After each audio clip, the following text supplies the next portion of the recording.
대한민국이 보유하고 있는 가장 훌륭하신 헌법교 두 분이시죠.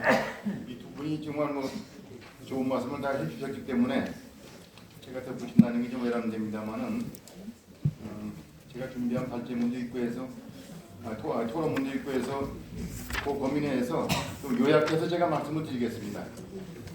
지금 이인호 교수님 말씀하신 바와 같이 지난 10월달에 우리나라 헌법재판소가 사전선거제도 유연성에 대해서 합헌이라고 이렇게 광범위하게 문제 제기했는데 다 합헌이라고 이렇게 결정했습니다. 저는 우리나라 헌법재판소 태도를 보고서 참 아직도 우리 헌법재판소의 태도가 너무 참 안일하다 이런 생각을 저는 정말 필요 없었습니다. 지금 이인호 교수님 말씀하신 것 같이 2009년도에 독일의 연방 헌법재판소가 전자기기를 이용한 공직선거 이 시스템은 헌법에 불합치한다. 무슨 선거 부정이 있었다는 얘기가 아니었어요. 2005년도에 실시된 연방 하원 선거에서 전자기기를 이용해서 무슨 부정이 있었다는 건 밝혀 못했어요. 그런데 지금 이인호 교수님 말씀하신 그런 논리대로 이 전자기기를 이용한 투표제도는 전자기기에 전문 지식이 없는 사람은 문의하는 사람은 검증할 수가 없다. 자기 투표가 제대로 어떻게 결과에 반영되는 것인지 가장 큰 이유가 그거였습니다. 그래서 이것은 이런 제도를 쓰는 것은 독일 연방 내에서의 선거제 이런 선거제도를 채택하는 것은 헌법 정신에 불합치한다. 그래 앞으로는 쓰지 말아라. 이렇게 결정한 게 헌법 불합치입니다. 앞으로 쓰지 말라는 비소급적 효력을 갖는 위원 결정 그런 결정을 내렸어요. 그때 이제 이따 좀 결론을 또 한번 말씀드리겠습니다만은 그때 독일의 시민단체는 해킹 가능성을 딱 실험 결과 제시했습니다. 해킹이 가능하다는 것을. 그러니까 연방 헌법재판소가 해킹이 가능하구나. 이거 그대로 이 제도 시행했다가는 큰 탈 날 수 있겠구나. 그런 가능성만 가지고 헌법 불합치 결정했습니다. 근데 우리나라 헌법재판소는 지금 중앙선관위가 만반의 준비를 다 하는 것 같다. 대기하는 것 같다. 그래서 위원이 아니라는 식으로 결정했는데 저는 제 나름대로 이 우리나라 현행 선거제도가 왜 위헌인가에 대한 좀 문제 제기를 몇 가지 하겠습니다. 제가 뭐 광범위하게 아주 꼼꼼하게 자료를 살펴보지 못했습니다만은 외국의 사례를 보니까 사전 선거제도 다 있긴 있어요. 그러나 우리나라 같이 신청을 받지 않고 그냥 아무나 가서 투표소에 가서 전국 어디에 투표소나 가서 이렇게 사전 투표하는 이런 제도를 가진 나라는 없습니다. 우리나라가 유일합니다. 미국도 다 신청받고 합니다. 일본도 그렇습니다. 독일도 그렇습니다.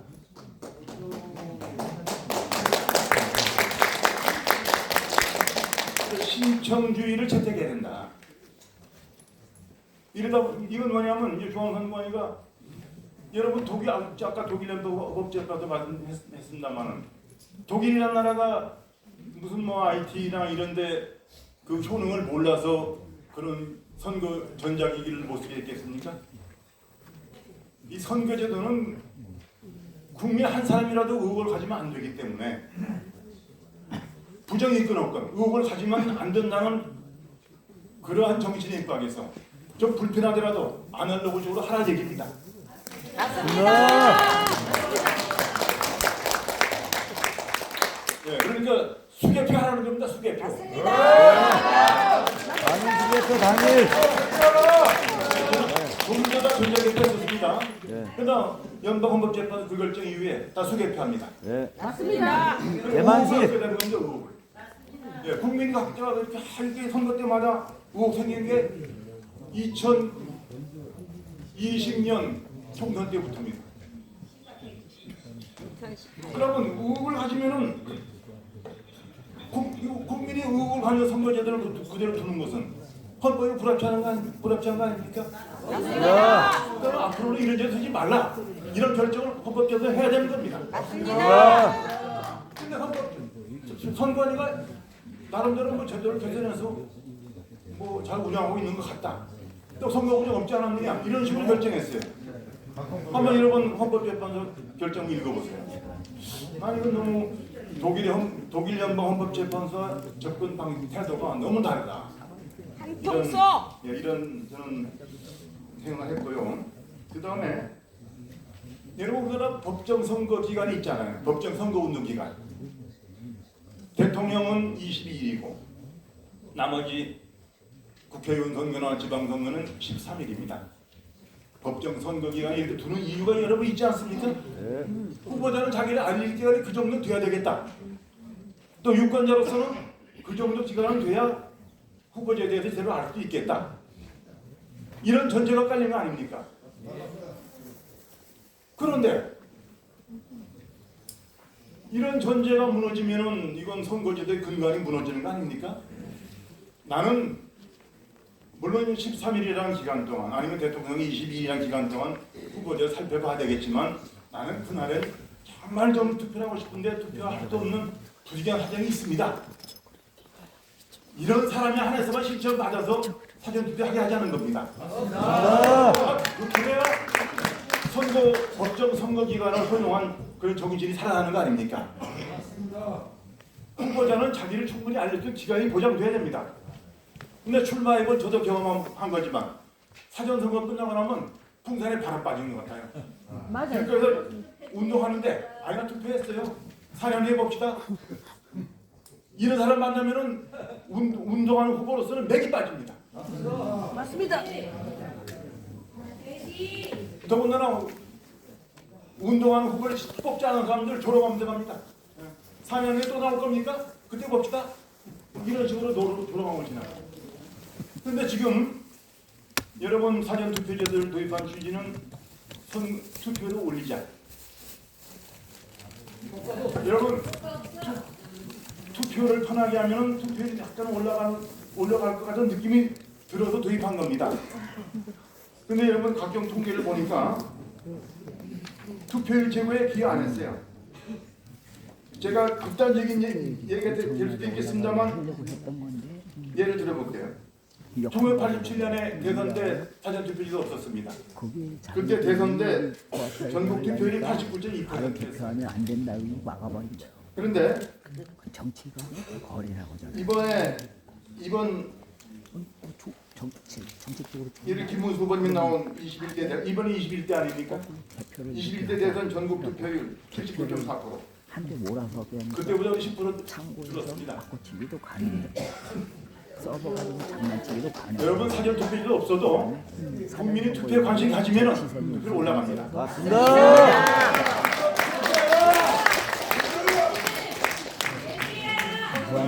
근데 지금 사전 투표제도가 생긴 이후에 가능성은 본투표를 확 줄어들었어요. 본투표에 투표하는 인원은 사전 투표율만 자꾸 올라갑니다. 지금은 이제 사전 투표나 본투표는 거의 뭐 45대 55 그 투표율이 이래 돼가지고 아까 말씀드린 대로 법정 선거 운동 기간을 보장한 취지가 완전히 몰락되고 있습니다. 그러면 왜도 제 법정 선거 운동 기간을 보장하면서까지 이렇게 사전 투표가 이렇게 거의 절반 가까이 되는 판인데도 법정 선거 운동을 이렇게 또 보장하면서 그다음 공유를 해야 될 필요가 있느냐 이런 또 회의가 들잖아요. 이건 저들의 모습입니다. 이렇게 되고요. 그다음에 안전성과 보안성이 결여된다는 이거.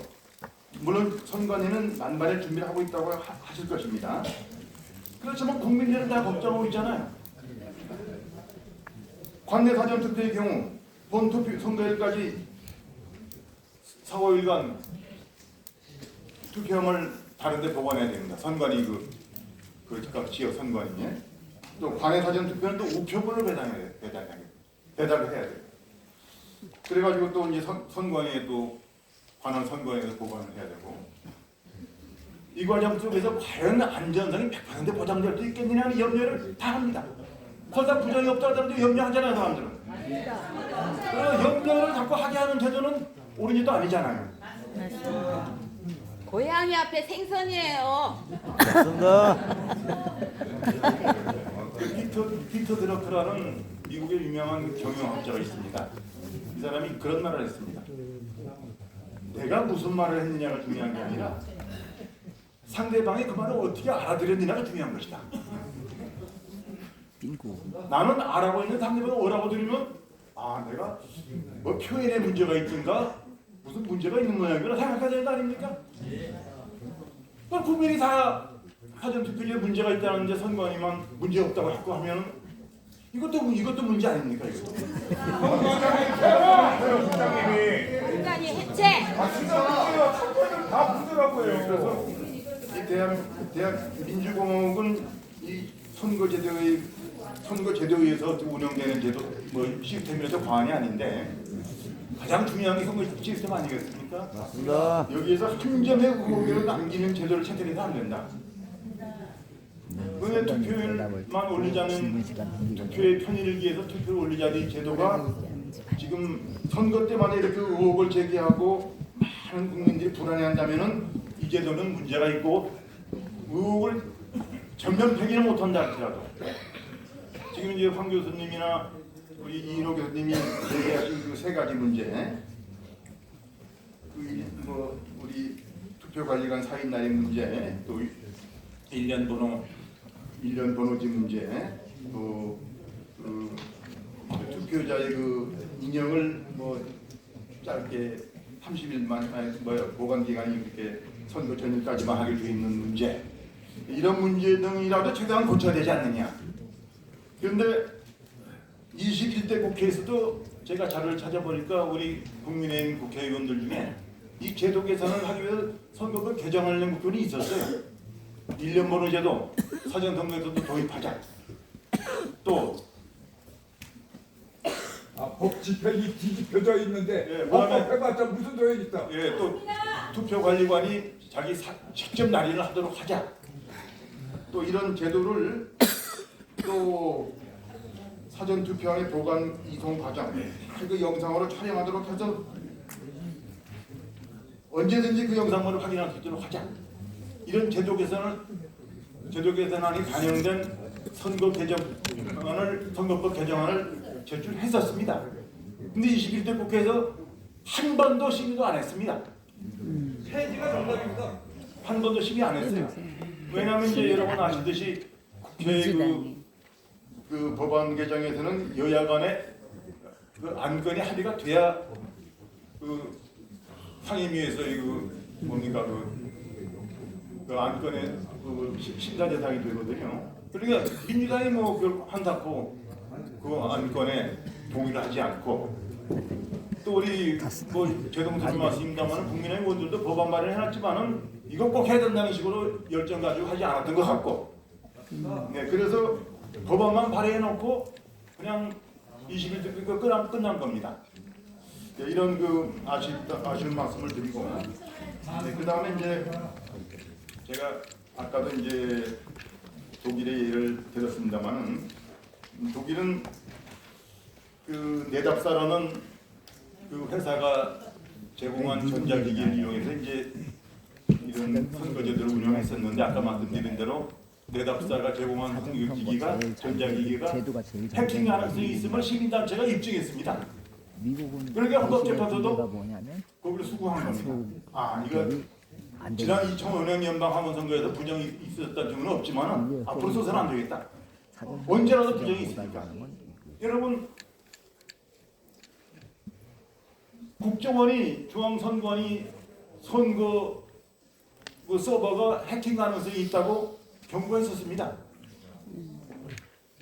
근데 선관위의 대응은 좀 너무 안이하지 않느냐. 이따 우리 이상명 국장님 좀 답변을 들어보고 싶습니다. 그리고 이상명 국장님께서는 여기 제기되는 세 가지 문제에 대해서 아까 1년 번호 문제 이런 거 포함해서 왜 선관위가 이런 그 제도 개선을 안 하시는지, 최소한 사전투표제도를 폐지는 못할 만큼 제도 개선해야 되지 않느냐 하는 생각인데 왜 안 하시는 답변해 주시기 바라겠고요. 그다음에 우리 이제 선거 부정 문제 가지고 많은 시민단체께서, 특히 우파의 시민단체 분들께서 참 토요일마다 주말마다 나가서 불을 짓고 하시는데 이제 저는 거기 이제 하나 당부 말씀드리고 싶은 것은 아까 이제 독일 내답사가 제공한 전자선거 기기가 해킹 가능성이 있다는 걸 실적으로 보여줬습니다. 시민단체가 해킹을 해봤어요 한번. 해킹이 된단 말이에요. 그러니까 헌법재판소가 꼼짝 못한 사례가 있습니다. 여러분 64년도에 무주파동 아세요? 중학교 입학시험인데 중학교 입학시험 근처에 다음에서 엿기름을 만들 수 있는 것은 정답은 아밀라제였어요. 근데 그 지분 중에 사지선장 지분 중에 무즙이 하나 있었어요. 학부형들이 무즙 가지고도 엿기름 만든 걸 실적에서 내보였어요. 무즙 맞아. 학부형들이. 여기 나와. 그러니까 여러분 정답 인정 안 할 수 없잖아요. 그 바람에 서울시 교육감이 날아가고 교육부 장관도 책임지고 날아가고 그때 그런 나시죠? 그래서 우리 우파의 시민운동도 지금 뭐 서버값 부르짖는 분들도 많이 계시잖아요. 장재현 박사 서버만 가면 실적으로 보여줘보세요. 네. 증거 갖고 있습니다. 깔 겁니다, 뭐. 좀 비용이 들더라도 모금해서 비용을 모으더라도 정말 컴퓨터 전문가 동원해서 써볼까 하면 이 문제가 파악된다는 실적으로 보여요. 그러면 훨씬 더 차원 높은 시민운동이 되지 않겠느냐. 맞습니다. 네. 컴퓨터에 해킹 가능성. 그래서 우리가 시민으로 보여야 됩니다. 그래서 우리 그 선거법을 개정하고 나아가서 사전선거제도를 폐지하기 위한 이런 뒷받침 또 헌법재판소가 꼼짝없이 이건 문제가 있다고 할 수 있도록 우리가 좀 실전 결과도 제시할 수 있는 이러한 능력을 좀 우리가 보여주면 더 좋겠다. 이런 말씀 드리면서 제 말씀 마치겠습니다.